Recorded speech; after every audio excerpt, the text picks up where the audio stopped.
ఏం చేసావు? అరే కృష్ణ తక్కువ చేసినా. ఏం చేసావు? ఇద్దరు పిల్లలు తల్లి చేసాను తక్కువ చేసినా. ఏం చేసావు? ఇద్దరు పిల్లలు తల్లి చేసాను తక్కువ చేసినా. అవును గొప్ప ఘనకారం చేసినవులే. ఇద్దరు పిల్లలు తల్లి చేసిన చెప్పడానికి సిగ్గే ఎందుకు సిగ్గెందుకు? 20 కేజీలు బియ్యం వస్తువులు 10 వచ్చి ఇప్పుడు 20 కేజీలు వస్తాను బియ్యం. ఘనకార్యము 10 కేజీలు పెంచినానా? అన్ని తాగొచ్చు మాట్లాడుకో. 10 బంగారం ఉంది నా మెడలు, ఇది ఒక్కటే మిగిలి. 10 బంగారం పశువుతాడు చేసినాను, బరువు తగ్గించిన మొయ్యలేవని. అదే విన్నారా? నేను తప్పు చేసానా? మాటలు తప్పు చేసానా? ఏం తప్పు వేసినాను. ఎందుకేమో 5 మేడండి అయ్యేమో. 5 అంతస్తులు మేడ ఏతరికి నిల్లు చేశాను గాలి తగలని. రోజు తప్పు చేశాను నేను. ఏం తప్పు చేయ 3 సార్లు సమయం తెచ్చానయ్యా. తప్పు తెచ్చింది అబద్ధం ఆడకూడదు. అబద్ధం ఆడకూడదు. ఎందుకు? 3 సార్లు స్టీల్ సామాన్ జోలికి వెళ్ళలేదు. అన్ని కంతర సామాన్ సాగు గారి బల్ల మీద మన ఇంట్లో దొంగలు పోయి మనం అక్కడ దాచేసాను. నాకు అందరూ ఇంట్లో డబ్బు పొడలో ఉండదండి. అప్పుడు డబ్బు పొడలో ఉండేది. ఇప్పుడు ఈ పండు ఏ పండు? నిమ్మ పండు. నాకు అందరూ లంచ్ చక్కగా ఉండదండి. చెప్పి అంత చక్కగా ఉండేది నువ్వు.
వేసి ఏడు మాట మొత్తం కుమ్మికి వెళ్ళిపోతాను.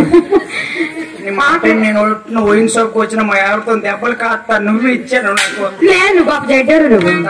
మరి నేను జడ్డే నువ్వు జడ్డే సూచనలకి గుడ్డే బొవ్వేసి అన్నం పెట్టండి కాదు. ఇంట్లో కొడుకు కూతురు ఉన్నారా? వాళ్ళు పెళ్లి చేసుకుని జ్ఞానం ఉంది నీకు?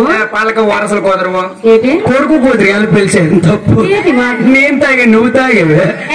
కొడుకు కూతురు చేసేదమే.